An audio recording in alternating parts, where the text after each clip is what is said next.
Hi, I'm Brian Dickinson, and this training bite is on aggregate classes in SystemVerilog. This is the third in a series of training bites showing you how to use classes in SystemVerilog. And in this bite we're going to have a look at aggregate classes, where an aggregate class is a class that has a property which is itself a class instance.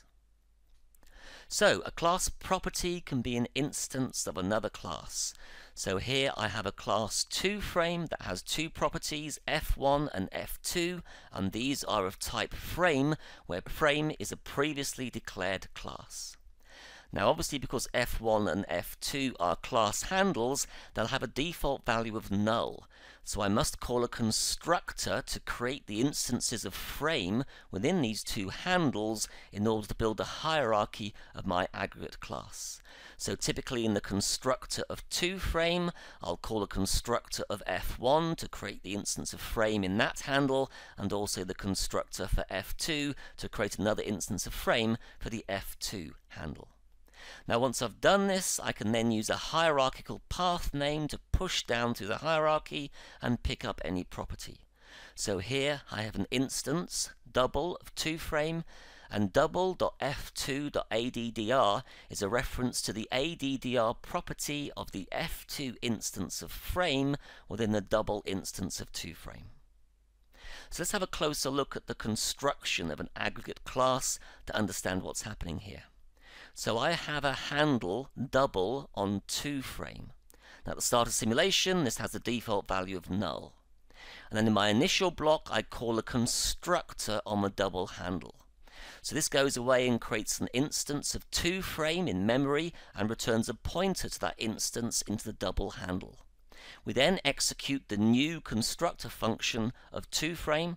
This first creates the instance F1, so we create an area of memory for the instance of frame class, and we return a pointer to that instance into the F1 property of the 2 frame instance in double. In the second line of the constructor, we construct our F2 instance, so again we create an area in memory for another instance of the frame class, and we return a pointer to that instance into the F2 handle of double. And we've now built out the hierarchy of my aggregate class. Now when we deal with aggregate classes, we come across an important object-oriented principle called encapsulation. And this basically says that each class is responsible for processing its own properties.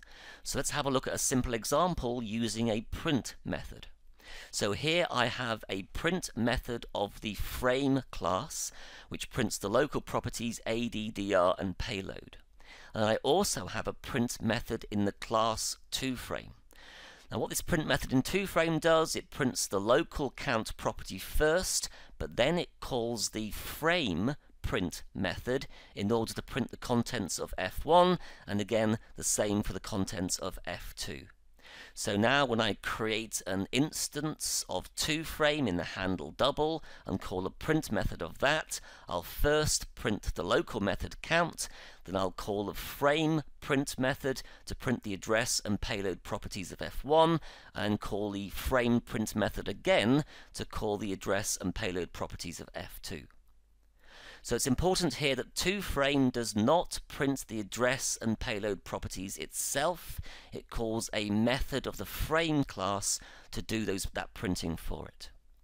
Now, one thing down here in the print, we can see here we may have a problem distinguishing which address payload pair is from F1 and which is from the F2 instance. Now the standard solution to that is to use something called an instance name, but hey, that's the topic of a separate training bite.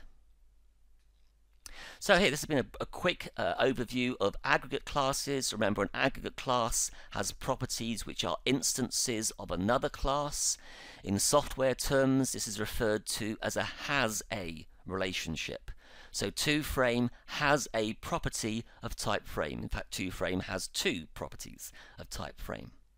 In normal SystemVerilog terms, we can consider this similar to module instantiation.